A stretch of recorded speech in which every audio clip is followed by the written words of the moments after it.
Great. Okay, welcome everyone. Thank you so much for joining us. My name is Fabio. I am the Managing Director at the Center of Social Norms and Behavioral Dynamics at the University of Pennsylvania. And welcome to another NOVEC talk. Thank you for joining us. We will follow a very similar agenda to previous occasions. So there's a 5-minute welcome that I always do.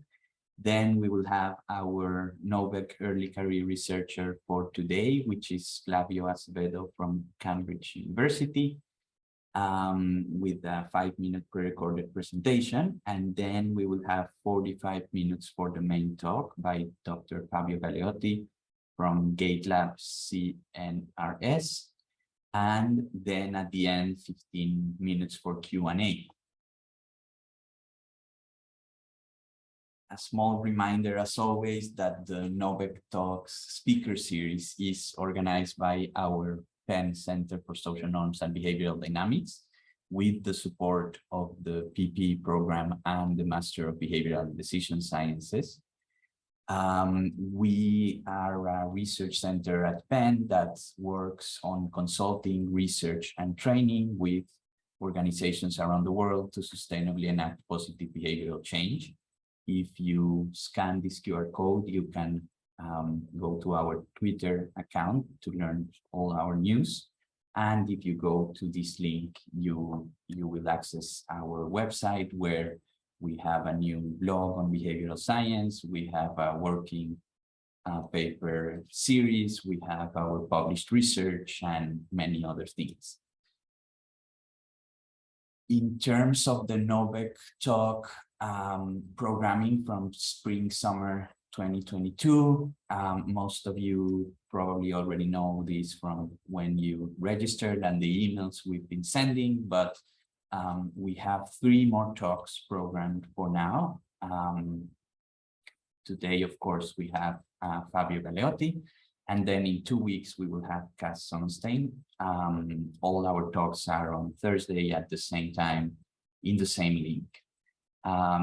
If you would like more information about our talks or to access the videos of all our previous talks, you can go to our webpage, which is displayed there, or scan the QR code as well. And as I've mentioned in the last couple of talks as well, we are very happy to be holding again our in-person NOVEC conference,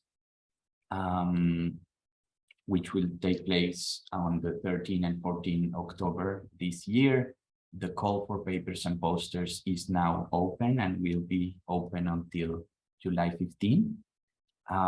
Please go to our website, novecconference.com, to learn more about the information, registration, to access the submission form for the papers and posters and so on.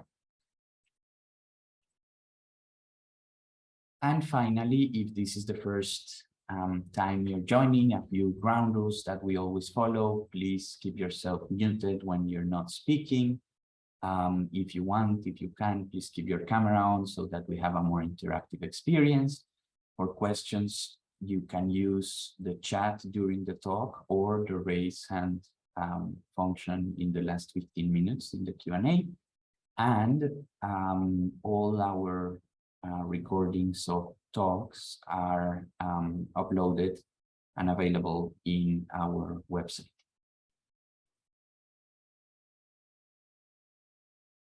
With that, I would like to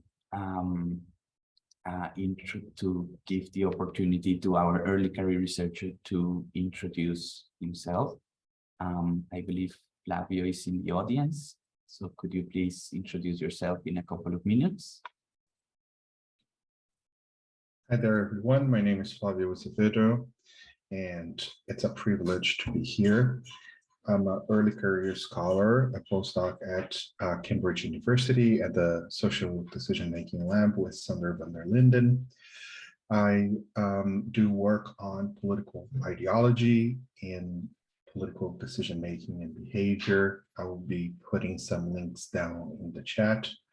But basically, I focus on ideology, how to measure it, its role in political behavior, and justifying social and economic injustices. In Cambridge, I'm working specifically on the ideological basis of anti-scientific attitudes and conspiratorial thinking, so anti-vaccination attitudes as well. I also co-founded and direct FORT, which is an organization that aims to integrate open scholarship, broadly construed, into higher education. I'll also put a link down below. And that's pretty much for me. Thank you so much for having me, and I hope you enjoyed the talk, 5 minutes talk. Great. Thank you so much, Fabio, for joining us and for the introduction. Please feel free to share your website and paper links in the chat. And the call that Fabio submitted is called Measuring Ideology, Current Practices, Its Consequences, and Recommendations. And I'm going to share the video now.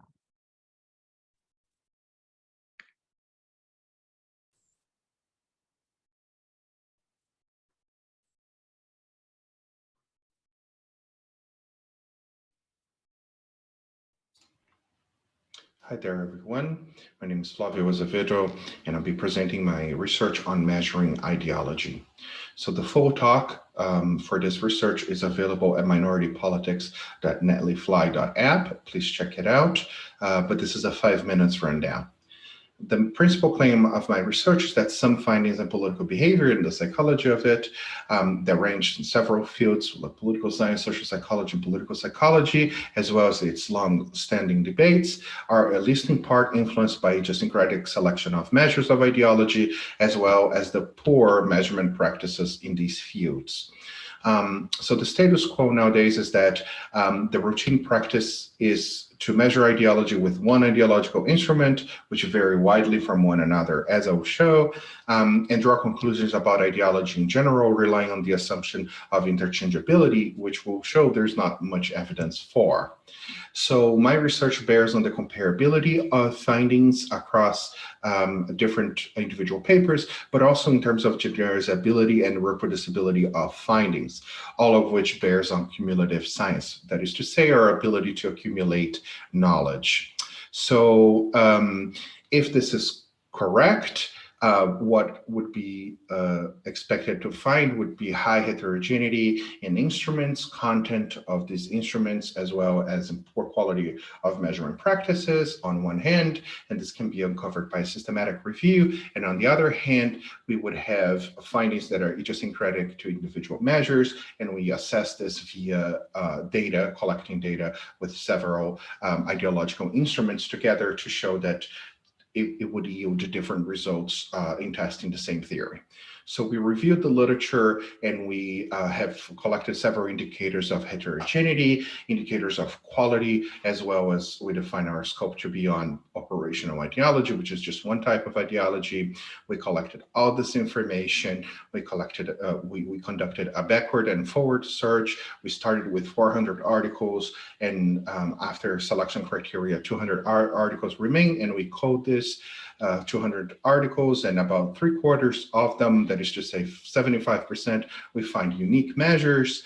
And this is worrisome because it's unlikely they are all equally valid and equally good indicators of the same construct. So one should bear in mind that we have 152 measures of the same construct. We also look at the increasing number of published research, as well as, in this case, being graphed, the number of ideological scales. These ideological scales are published at major outlets in both political science and psychology and political psychology. This is results of a content overlap, which is very low. The highest Jacquard index is 0.32, showing that there's very little overlap. There's very little co-occurrence of item content. So on the same topic, you have here the table. And this is the a graphical depiction of how heterogeneous the use of one scale can be. You can see from left to right the several adaptations, the differences in terms of number of items used, number of scale points, as well as how it's scored. And this is a summary of these results. And it just shows that the items, we found evidence that items do vary a lot in content, issue representativeness, item format, numbers, dimensionality, and scoring method. So this is very worrisome for cumulative science. When it comes to the second part, which is, does it matter?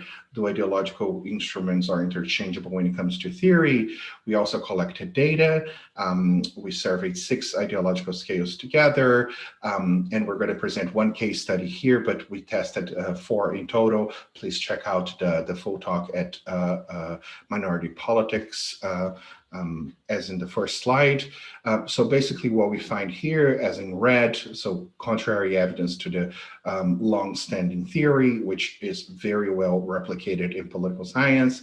Green, it means that the scale agrees with the theory. So we have 2 that agrees, and we have in yellow what are no findings. Basically, it means that using that ideological scale, it neither shows one thing or another. Taking stock, these characteristics have been associated with increasing failure to replicate. We also found a lot of evidence with jingle-jangle fallacies, and altogether, reviewing 400 articles as well as testing 4 established theories, we speculate that it's unlikely that operational measures are equally good indicators of ideology, that they present desirable validity properties, and that they can be used interchangeably. Thank you very much for your attention, and I look forward to any feedback that you may be able to give it.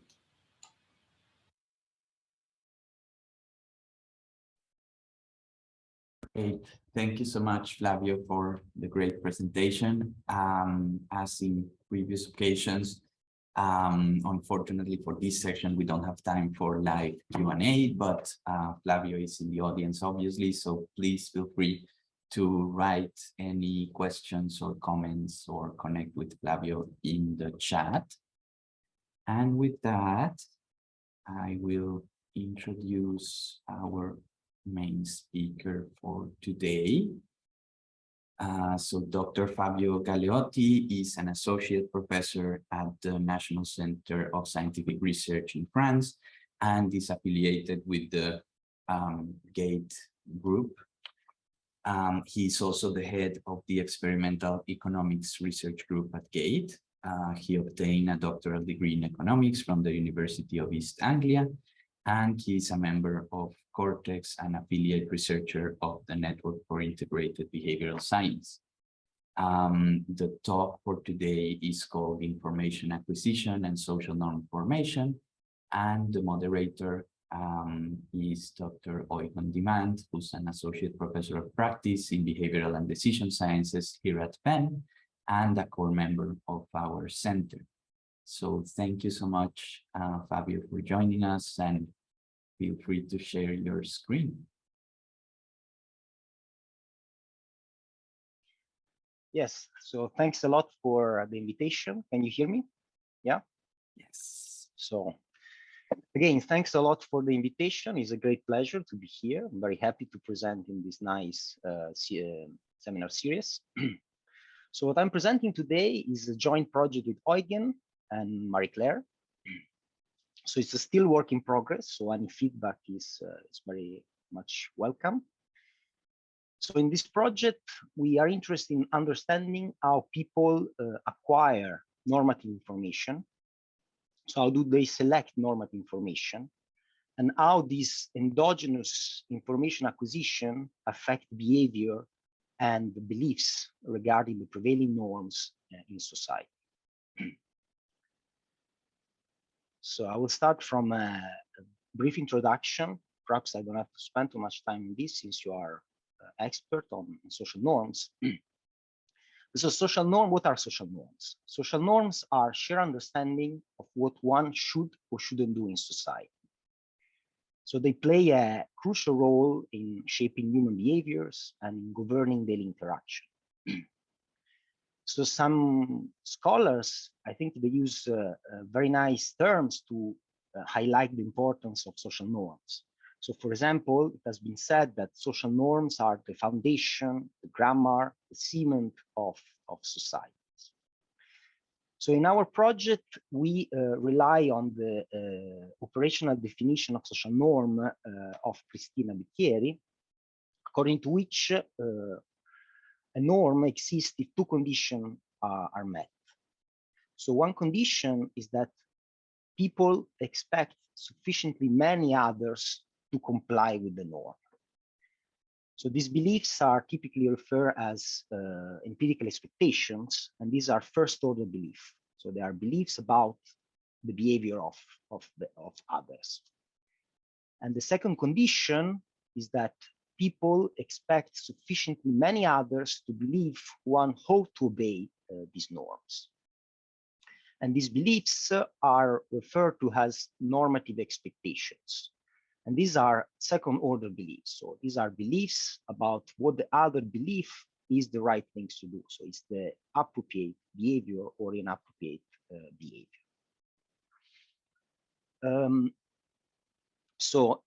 Most of the economic literature has considered setting where there is only one norm. So in most of the economic literature, norms are unique, they are known, and they are exogenously given. However, in many real-world settings, we observe a diversity of norms. So there are different groups, and these different groups they comply with different norms. Also, there is typically normative uncertainty, meaning that people sometimes they have to learn which norm applies. And also, typically, individuals have some discretion on how to learn norms. You can observe different peers, and observing different peers may teach different norms. And also, when you choose your own peers, this is equivalent to choosing, to select normative information. And this discretion has been also amplified by the internet and the social media, where you can choose who to follow and you can choose who to listen to. So all this to say that normative information acquisition may be endogenous. And so in this project, we want to study this process of normative information acquisition, so how people acquire information regarding the norms, and how this normative information acquisition affect their behavior and their beliefs. So more specifically, our research questions are the following. So how do people search for normative and empirical information? So do people tend to select information from individuals more similar to them in terms of preference and moral leniency? So here I use the term moral leniency because so we consider norm in the domain of morality. So we will see in a second. Also, people often they are defined by certain characteristics that identify a certain identity. And so we also ask whether group identity affects the way in which individuals select normative information.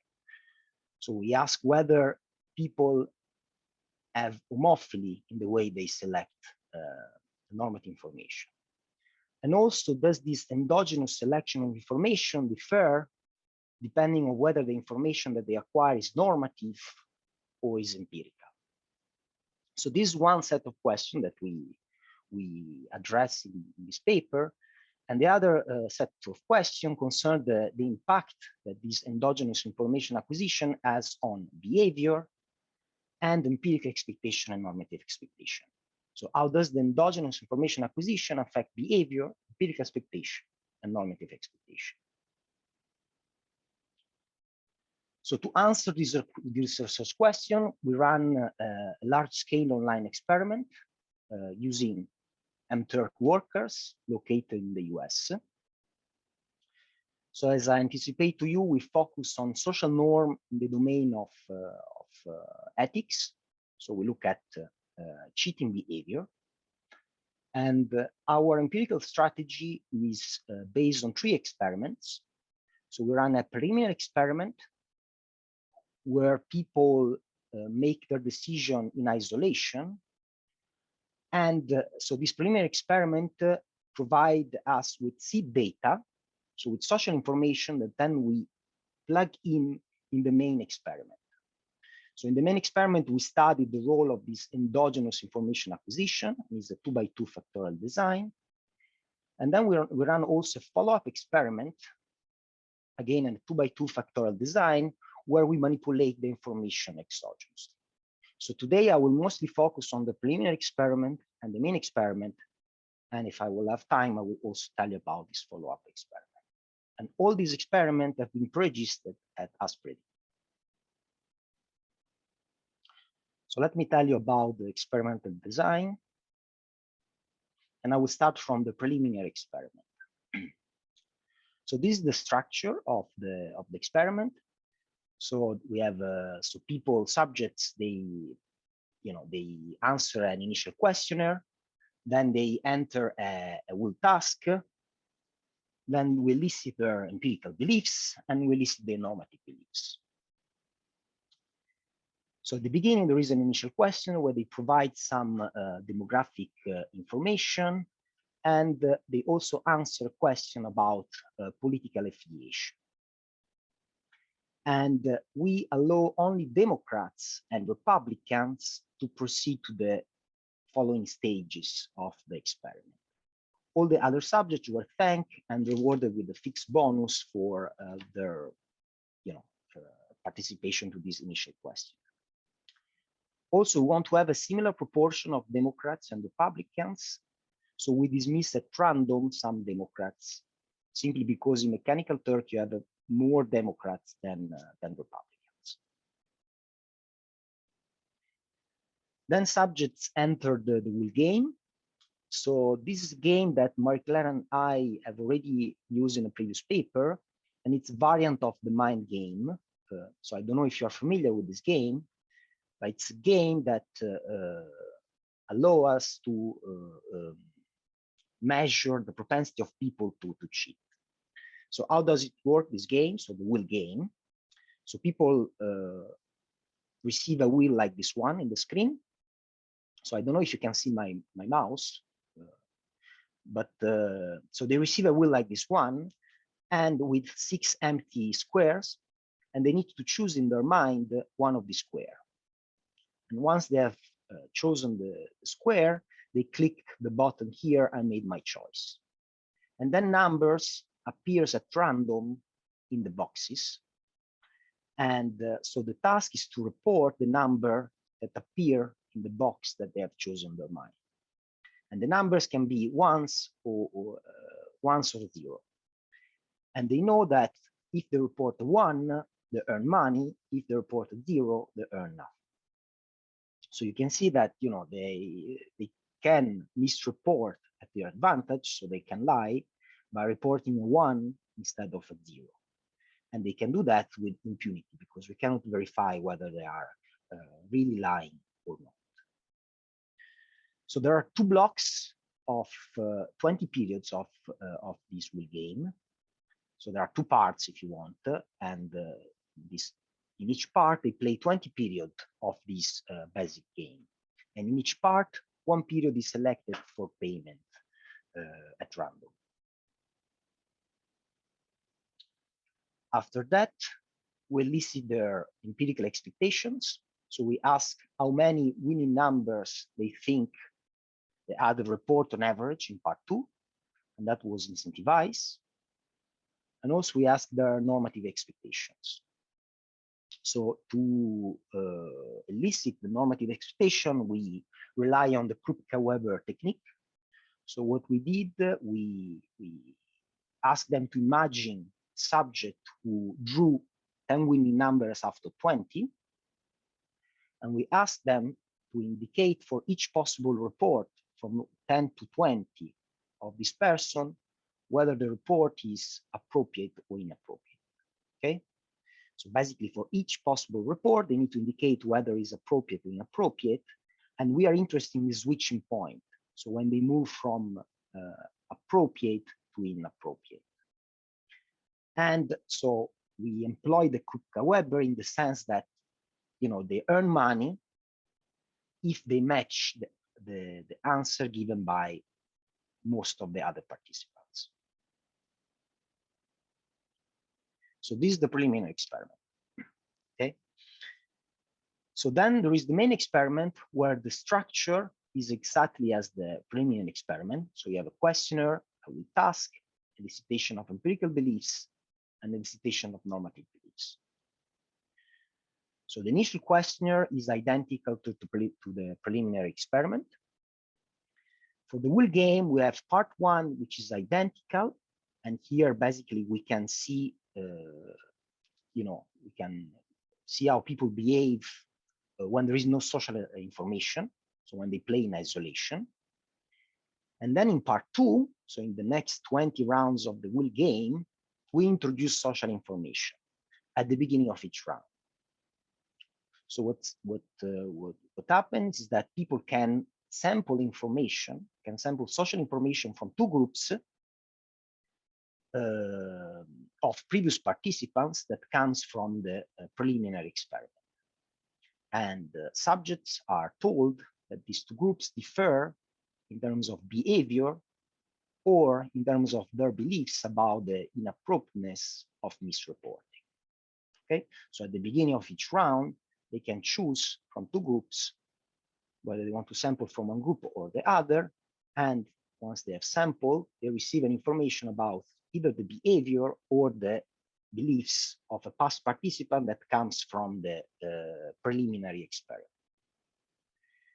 Then, like in the preliminary experiment, we elicit their empirical expectations in the same way and the normative expectation in the same way. So the only thing that changed basically is part two, and it's also where we induce our treatment manipulation. So in particular, it's a 2x2 factorial design, and we vary the nature of the social information that they receive, whether it's empirical or normative, and I will tell you more about this in a second. And the other dimension that we manipulate is the identity of the two reference groups. And this can be neutral, meaning that we don't associate any identity to the two groups, or political. So we associate the political identity to the groups. And I will clarify this aspect in 2 slides. So let me first look at the first dimension that we manipulate, so the nature of the information. So in the empirical condition, when they sample information, they are informed about the number of winning numbers reported by a past participant in part 2, and this past participants is a subject drawn from the preliminary experiment. In the normative condition, so basically here in the empirical condition, they receive empirical information. In the normative condition, when they draw information, they are informed about the number of overreported winning numbers that are considered socially inappropriate according to a past subject. Again, a past subject that is drawn from the preliminary experiment. So here they receive normative information. So this is one manipulation. The other manipulation is about the nature of the reference group. So in the control condition, there is no group identity. So subjects can draw information from two groups that are identified by a color. So either a yellow color or the purple color. So there is the yellow group and the purple group. So in each period. And one color is associated to more lenient information, while the other color is associated to less lenient information. And now we define the leniency of the information.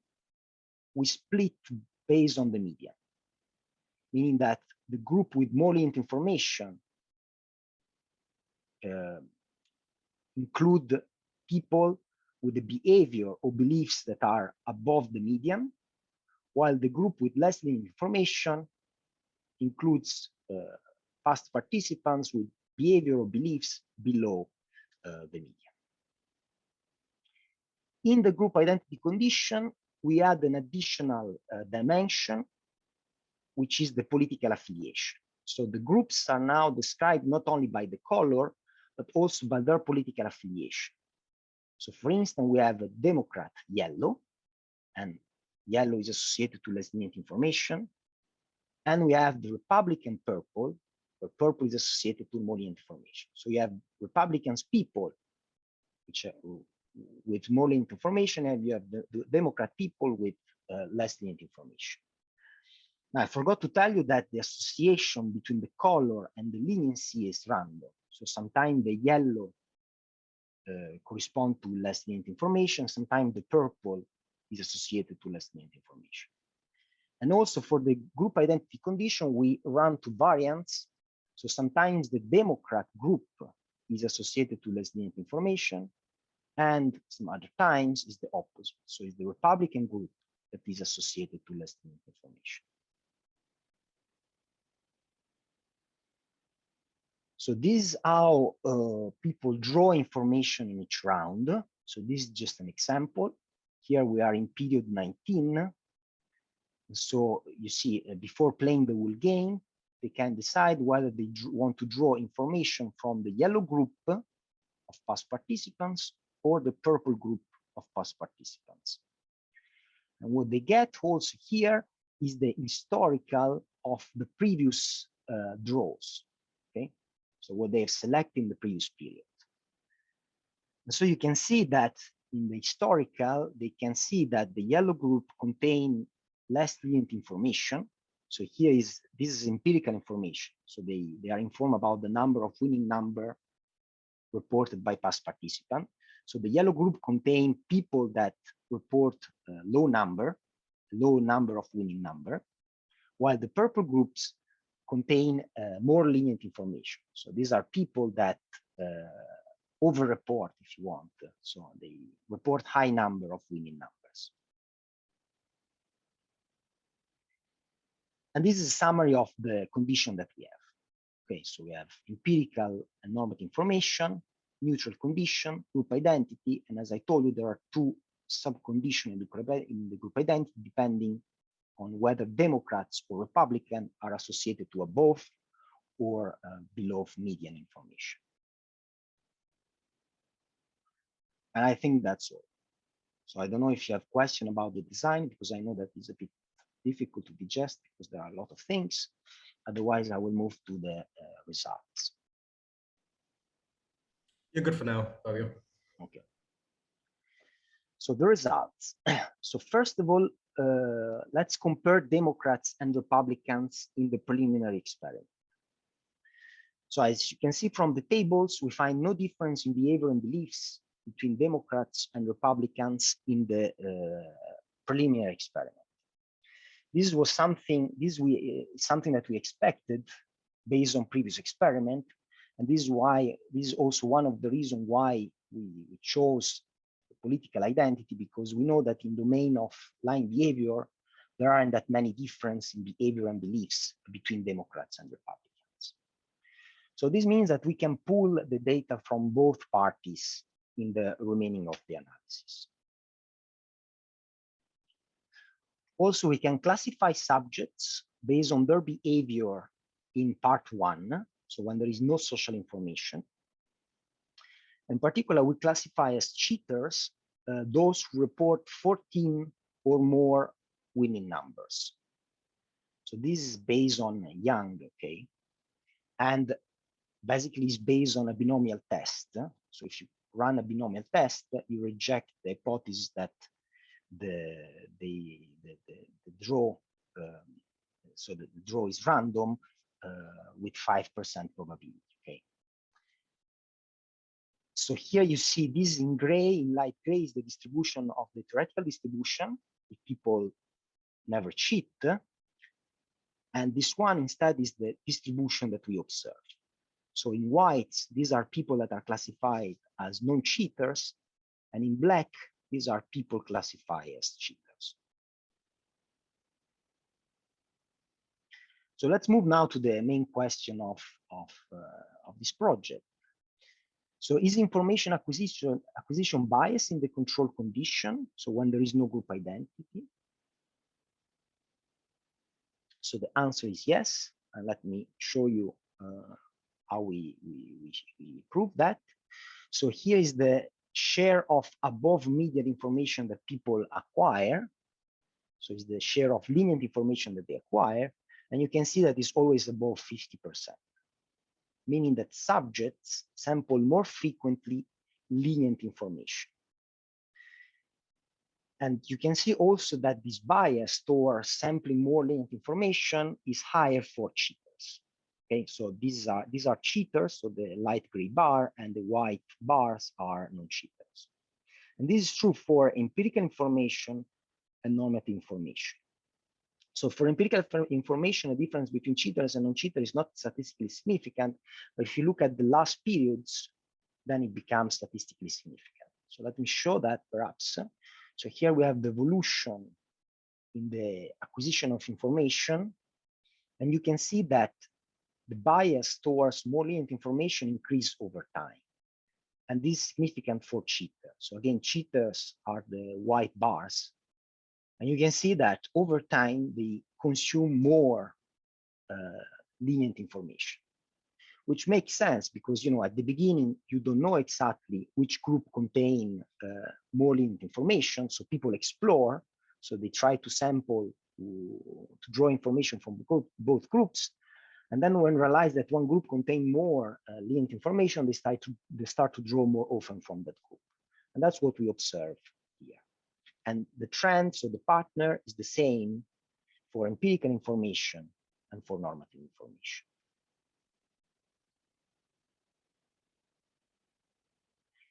So now, is information acquisition affected by group identity? So what happens if we now introduce group identity? So the answer is yes. So again, here the figures are similar to what I showed you before. So here again, we have the share of above median information that people consume, if you want. So the dark bar is the control. So when there is no group identity, while the white bar correspond to cases in which the own party, so the own party group belong to the, your own party belong to the below median group, while the gray bar correspond to cases in which your own party is above the median. And so you can see that people's subjects sample more frequently from their own party, regardless of leniency. So when the own party is associated to above median information, they further increase their consumption of more lenient information. Meaning that the leniency bias that we observe in the control treatment and this homophily, so the fact that they want to draw information from people like them, reinforce each other. Okay, and at the end, they consume even more lenient information. In contrast, when we look at cases in which your own party is associated to below median information, they draw more often from their own party, and so they consume less lenient information. And that's what we observe here. So here, it means that homophily dominates the leniency bias when the own party is associated to less lenient information. And we see the similar trends for non-cheaters and cheaters. Okay, so the partner are the same for non-cheaters and cheaters. Okay, so what we have established so far is that you know, there is a bias towards consuming more lenient information. This bias seems to be larger for cheaters, but it's also present for non-cheaters. And also what we find is that group identity modulates this consumption of lenient information. Now we look at how this endogenous information acquisition affect behavior and beliefs. So does the acquisition of more lenient information affect behavior? So the answer is yes. So what we do here, we run a series of Tobit regressions.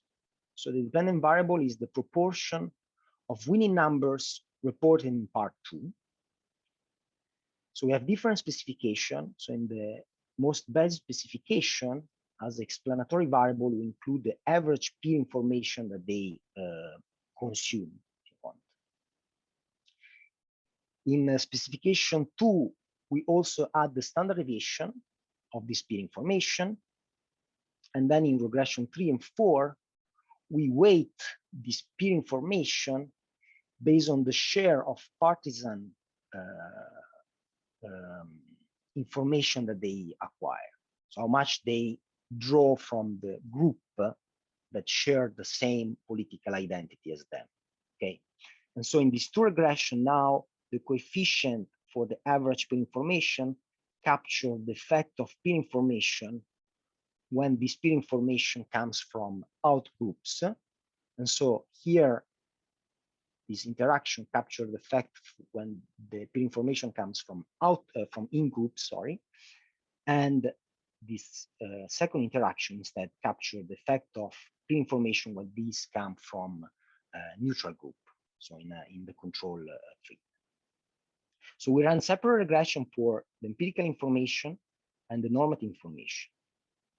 And so what you can see from these regressions is that so there is a significant effect of peer information, meaning that the more people consume lenient information, the more they overreport the winning numbers, so the more they cheat. Also, we find that the standard deviation, so if the peer information is dispersed, the more dispersed is the peer information, the less they cheat. And this makes sense because when the information is dispersed, it means that sometimes they sample more lenient information and sometimes they sample less lenient information. So when the signal is noise, then they cheat less. And also what we found is that, so when the peer information comes from in groups, then the effect of this peer information is amplified. So they cheat even more. One thing that we can notice also is that when it's about, so empirical information is less strong than normative information in affecting behavior, because you can see that when the peer information comes from out group, there is no effect. So the effects pops in only when the information comes from an in-group or from neutral groups. While when the information is normative, we see an effect also when the information comes from an outgroup. And the higher is the share of partisan information, this amplifies the effect of peer information. Now we run also separate regression for cheaters and non-cheaters. There are some difference, which I will not highlight here because there is not much time. But in general, we find that cheaters, react more to peer information than non-cheaters. So to sum up, the selection of more lenient information leads to more dishonest reporting, especially when the information is normative and when it comes from more in groups. More dispersed information reduces cheating, and also we find stronger effects for cheaters. So this is about behavior. Now let's move to beliefs. So does the acquisition of more lenient information affect empirical beliefs? And the answer is yes. So again, the strategy is the same. So we run Tobit regressions. Here now the dependent variable is the belief on the average number of winning numbers reported by the other in part group. So it's the empirical belief, okay? And here you see that there is an effect. So the more lenient information they acquire, the more they update their empirical belief upward, meaning that they think that the others cheat more. Okay, this is the same irrespective of whether we consider empirical or normative information. And here it doesn't really matter if the information comes from an in-group or out-group. So the fact is the same. So you see that it's significant for out-groups, and the fact that the information comes from an in-group, it doesn't matter much. So all in all this means that the selection of more lenient information leads to more lenient empirical expectation. So what happens now if we consider normative beliefs? So does the acquisition of more lenient information affect normative beliefs? Well, the answer is no. So again, same strategy as before. Now here the dependent variable is the normative belief. So it's the inappropriateness switching point. So when they switch from a report being appropriate to being inappropriate. And what you see here is that nothing is significant, meaning that normative expectations are sticky. Okay, so they don't change at all, even if people consume more lenient information. And this is true for cheaters and non-cheaters. Now we find same result if we look at personal normative beliefs. So this is something that I didn't tell you, but we also measure personal normative beliefs. Of course, these are not incentivized, and the picture is the same. So we find that they are sticky, so they don't change. We can also look at which information matters more. So in order to do that, we need to standardize the peer information in order to compare empirical information and normative information. So what we do, we subtract the mean and we divide by the standard deviation, and then we run the same topic regressions as before, but with the addition of an interaction between the average standardized peer information and the nature of the information, whether it's empirical or injunctive. These are the marginal effects for empirical peer information and injunctive peer informations, depending on whether we look at behavior, empirical expectation, injunctive expectation, of personal normative beliefs. And this is what I told you so far. So the peer information matters for behavior and empirical expectation, but it doesn't matter for injunctive expectation and personal beliefs. So you see this is significant. Now, what we are interested in here is comparing the two coefficients. And what you see is that injunctive information matter more. So the coefficient is larger, meaning that there is a stronger effect of peer information when this information is injunctive, at least on behavior, because the difference is significant for behavior. Okay. That's all for the main experiment. Now in the few minutes, actually I still have time, I think. I don't know how much time I have left, but let me tell you about the follow-up experiment. So the structure is the same, okay? So far we have established that endogenous information acquisition affects both behavior and empirical expectation, but not normative expectation.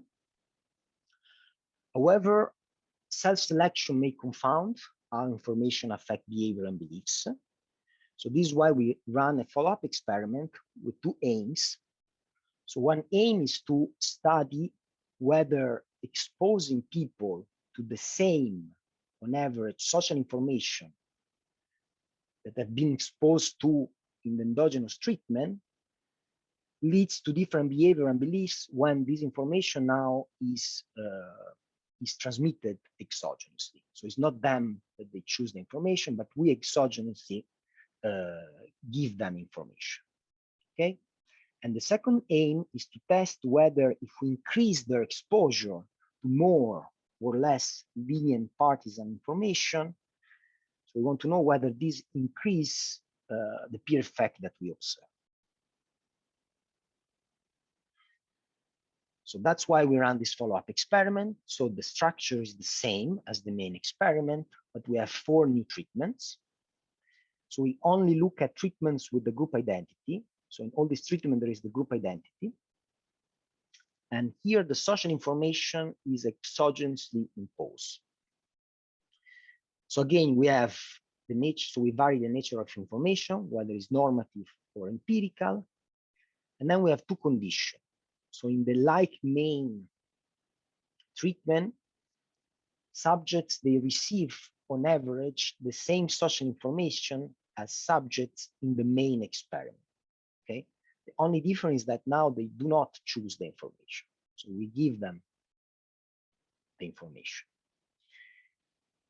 In the 80% treatment, we increase their exposure to in-group information. So 80% of the time, they receive information from the groups with the same identity as theirs. Meaning that, you know, depending on whether their group is associated to more or less lenient information, means that sometimes, you know, they are exposed to more lenient in group information, and some other times they are exposed to more, to less lenient in group information. And these are the conditions that we are. Okay, so you can see there are two subgroups in each cell, because sometimes the Democrats are associated to above median, and some other times the Republicans are associated to above median information. So in brief, what we find here, so these are just preliminary results because we are still exploring the data set. So what we find is that there are no systematic difference in behavior and normative expectation between endogenous and exogenous treatments. And this confirms the fact that normative beliefs are sticky, so they do not change. And also it confirms the negative effect of lenient information on honest behavior, meaning that people behave more dishonestly the more lenient information they receive. However, we find that social information is less important for empirical expectation in the exogenous treatment. Why is that? Well, one possibility is that they put less value, so they attach less value to the information when this is given to them, so when they do not select it, or maybe they pay less attention to the information. So the fact that they do not select the information, you know, maybe they pay less attention. So I think I will jump to the conclusion. So how do people select the source of information? So we find that the acquisition of normative and empirical information is biased. So both cheater and non-cheaters are biased towards selecting more lenient information. We also find that group identity shape the acquisition of this social information. And I think this is interesting from a policy point of view, because it means that it's possible to affect the selection of information by manipulating the group identity. So the group identity can amplify or reduce the selection of more lenient information. Also, we find that the endogenous information acquisition is conditioned by one's own morality. So cheaters are more likely to acquire more lenient information, especially when this information is normative. So maybe it's because they need to self-justify their behavior. And so by selecting more information, it helps them to justify their subsequent dishonest behavior. Or it might be due to image concern. So they want to keep a good image of themselves. So how do people transform this information into knowledge and behavior? So what we find is that this biased information acquisition does not change normative expectation, so does not weaken normative expectation. We find no impact of normative empirical information on normative expectations. So why is that? Perhaps people are aware of their bias in the selection of information, even if we find the same null effect, if you want, when we look at the exogenous treatment, so when the information is given and is not selected. Or a probably better explanation is that and is consistent with the literature on social norm, is that normative expectations are sticky. So social norms are sticky and are difficult to change. Also, we find that more lenient information leads to more dishonest reporting, especially when the information is normative, which suggests that probably, people, when they receive this lenient information, they feel that they have a license to cheat because they feel less moral disapproval, or, the fact that normative information matters more than empirical information might be due to the clarity of the signal. So when the information is empirical, so they receive information about the behavior, and the behavior is individual. So it's the individual behavior of one subject. Whereas normative information is a collective judgment about morality. So it might be more powerful in shaping people's behavior. And I think I'm going to stop here. So typically I put a picture of Lyon in my presentation, but since I'm visiting the University of Venice until the end of July, I put a nice picture of Venice. So thanks a lot for your attention. Great job, Fabio. Thank you. I think, correct me if I'm wrong, I think this is the first time where we actually had time to present the paper in full without rushing and without skipping results. I think that's yes. Great to actually show all of the results. So we have two questions in the chat. Let me start with the first, which is Daniel Putman asked about the normative beliefs of cheaters compared to those of non-cheaters, right? So does the norm explain the observed behavior in the first experiment? So do we have a visualization that compares the normative beliefs across cheaters and non-cheaters? So the normative beliefs.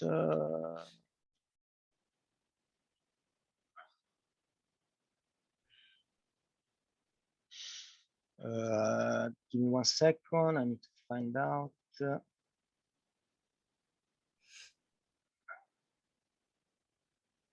So here is for cheaters, and this is for non-cheaters. So you see that there is no effect. There is the only significant effect that we find is on the standard deviation, so on the dispersion.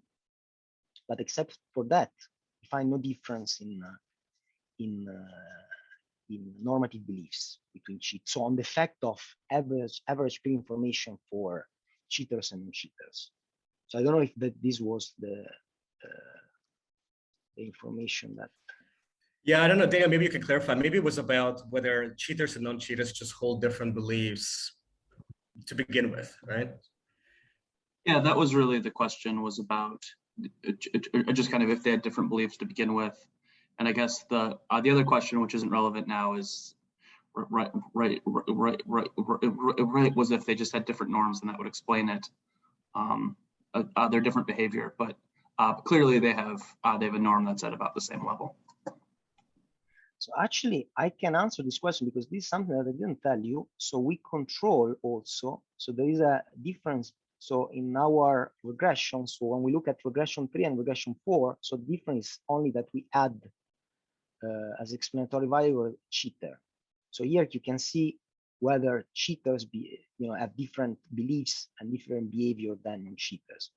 So what we find is that, so for behavior, this behavior, cheaters cheat more, okay, in part 2.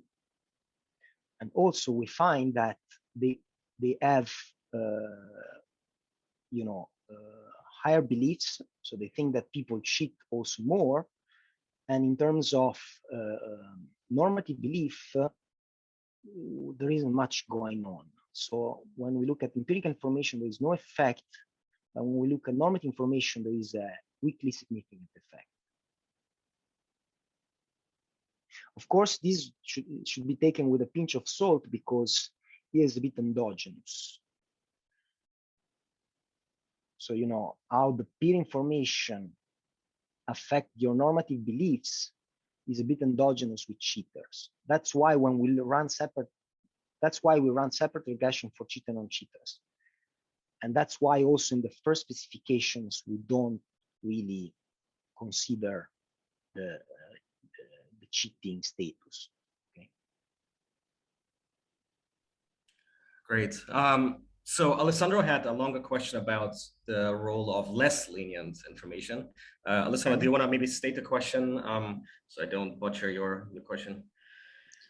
Yeah, absolutely. It was basically a first question, that's some reflection about the results. Very, very interesting. Eugen knows that I'm super interested in this field of research. I just was wondering, do you also have information about the acquisition of less lenient information? And if so, did you see similar effects? So since we said that the selection of more lenient information brings people to behave less honest. So I was wondering, what about the selection of less lenient information? In that case, do people behave more honestly, or they still stick to the dishonesty? So I think so, because this is a linear effect of the average information that they acquire. So when it's small, it means that they acquire little above median information. So we capture this linear effect. So indeed, when people sample below median information, they cheat less. Whereas when they sample more lenient information, they cheat more. So this is captured by the coefficient here. Great, thank you.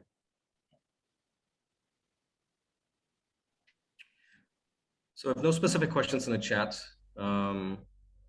maybe there are more, if there are any questions, maybe you guys can just raise your hand.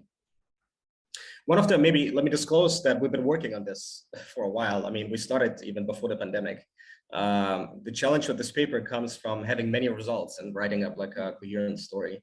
So if any of you guys have any suggestions or maybe literature that we should consider, that would be super useful at this stage.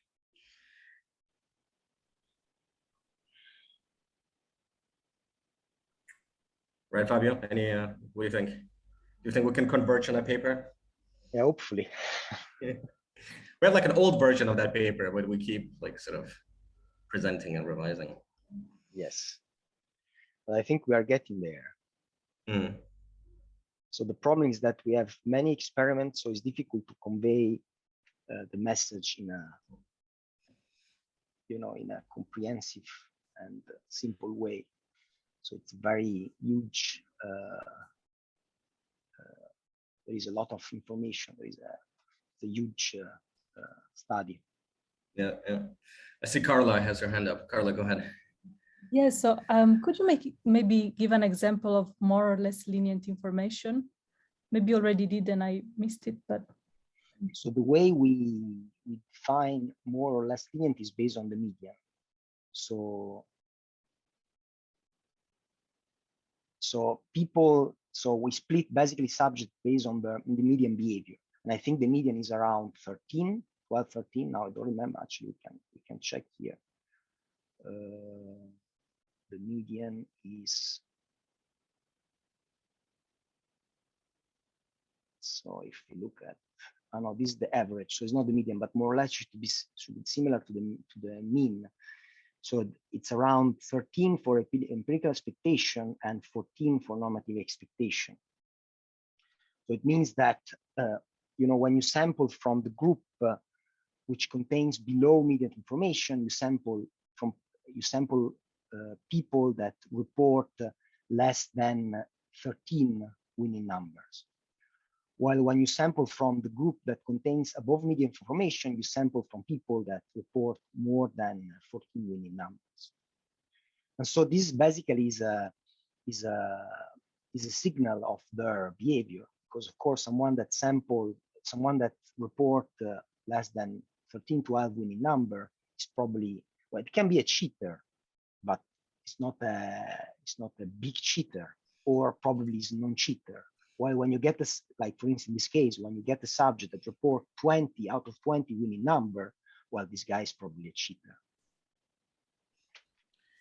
I think Carla's question may be also related to sort of a question in the chat, which is like an intuitive way of thinking about lenient information, right? Like real life examples. The way I personally think about these things is like tipping behavior, and you're in a new country and you don't know maybe what the tipping is. And you can ask maybe your friends who you know are stingy, and you just ask them to give them to give you affirmation of you being, being okay for you to be stingy as well. So in a way, you decide what information you want to learn in environments where you might not know even appropriate behavior. You might even ask for specific information in environments where you know what appropriate behavior is, but you just want to have affirmation to not do something, right? So that is potentially costly, right? So I think maybe in a paper, finding like a good real life examples where we show how people choose the reference groups and how they decide whom to learn what information from, that will be sort of key in selling the story. But don't you think that this is also what is happening when on social media, when people, you can decide who to follow. On Twitter, you decide, I want to follow this person, I want to follow this other person, or, the information that you look in internet. So you can decide to, listen to certain people or listen to other people. And this might shape, your behavior and your perception of, norms in society. Yeah, I think that's a better example. Yeah, that's a better example than mine, polarization. For sure. And there are a lot of discussion about polarization and the fact that especially with group identity, the people that with a certain identity, they tend to select more information from people that are similar to them in terms of identity, and this might lead to extremism and polarization. Yeah, I agree. Jana, I see Jana has her hand up. Yes, hi. I was wondering if you can maybe very briefly summarize again what we learned from the endogenous experiment in addition to the exogenous experiment. I think I already forgot because there were so many results, but it seemed like most of them replicate, right? So most of them replicate. The only effect that we don't observe is that when you consume, so when we give more lenient information to people, they don't update their empirical beliefs as they were doing in the endogenous information. So in the endogenous information, we see that the more lenient information you consume, the more you think that the others are cheaters. Okay, so this we don't find in the exogenous experiment. So we find that normative beliefs are sticky, so they are not affected by the amount of lenient information that you consume. We find the behavior is affected, meaning that the more lenient information you receive, the more you cheat. But the only thing that we don't find that is not consistent between the two experiments is the empirical beliefs. So they don't. So when they receive more lenient information, when this is selected, then they think that all the other people are also, they cheat more. And when it's not selected, we don't observe that. And so I was just wondering, because you were talking about how to best write down all these like dozens of results, I was thinking whether it makes sense to start with the exogenous experiment. And then, because these are the more classic results in a way, because in the other you have all this indigeneity, right? All this motivated search for information and so on. And it's a bit harder to explain. And that way it might maybe then be easier to try to explain the deviations that arise when you can endogenously choose the information. That could be one way. We still need to think out. So this is the way I present it is really the way we pre-register all these experiments, or the way we conduct these experiments. So we start from the main experiment. So we start from the preliminary experiment because we need this seed data, and we run the main, and then to disentangle what you are saying, so the role of endogeneity, then we run a follow-up experiment where the information is exogenous. But then, so. No, I was just thinking about that because I found it a bit hard to try to imagine the mechanisms in the endogenous experiment, because I think that could be quite a lot, right? Because you don't know in which direction it goes. But yeah, thanks. Yeah. Yeah, I mean, we definitely discuss this like often, actually, you know, the order in which you want to write up these things. I think we decided to do it the way Fabio presented for the reason that we thought, let's first put out all the relevant, interesting results and then use the exogenous experiments to nail down the mechanism, right? So we sort of open questions and then we try to say, it's not this, but it's that. But I can see how doing it the other way around also makes sense, right? So we haven't converged on the final version also for that reason. There's a question. There's a question in the chat about, have you considered controlling for the possible size of the lie or the difference between the number reported and the median expected? So I think we tried something with the size of the lie, even if it's a bit tricky. So what we did a bit, but we still need to check. This is something that we didn't register, so it would be very explorative. But I think we also try to classify subjects based on their probability of being cheaters or not. So using using Bayesian Bayesian approach. So we can classify subjects and we can check for each subject what is the probability that they are cheaters or not. But doesn't change much the results. I mean, except that you find that, of course, people that are more likely to be cheaters, they tend to acquire more lenient information. And this was for us the first point. Then the second point, I forgot what was. So this one was about. Or the difference to control for the difference between the number reported and the median expected. I don't think we asked the median expected. Oh, Johan, you wanna clarify? So yeah, I was meaning, like the question came to my mind while watching the current slide, because in the end, if I'm asking for purple, expecting that I'm going to get a number that is going to, let's say, make me lie to myself, saying that it's not that bad to report something that is lying. But then I obtain a number that is not that high as I was expecting, but it was more similar to what is the considered median. Then maybe the effect that was expected to obtain is different to the one it should, you know? Yeah, this is something that we can explore. So taking the distance from the median. Yeah. Yeah, because in the end, they know the median, right? Or you more or less inform them about the median in order to explain about the leniency. We don't tell them about the median. So what we tell them, it's only that the two groups, they differ in terms of behavior or normative beliefs. Then they discover that by, sampling information. So it's like here, this guy starts from period 1 and he sampled the yellow. Okay, well, the guy was honest. Then you sample guy 2, 3, 4, 5. And then at some point you start to sample from the purple and you realize that the purple contain cheaters. Okay. Mm-hmm. And yeah, I understand. So that's why, but we didn't tell them what's the median. We didn't tell them that we split based on the median. So we didn't tell them anything. And also the first question was related to the fact that although the variable is binary, like you could expect that people are always lying or sometimes lying, which is something usual in the lying literature. So in the end, this could be maybe something interesting to also control for. Yeah, I think so. We can check this. Yeah. So thanks. Yeah. Great. So we are perfect on time. So I suggest we thank Fabio for a great presentation. Obviously, I'm a little bit biased, but like it was a great presentation. Fabio also for a great opening act. Is there anything else to say, Paulius? You want to close out?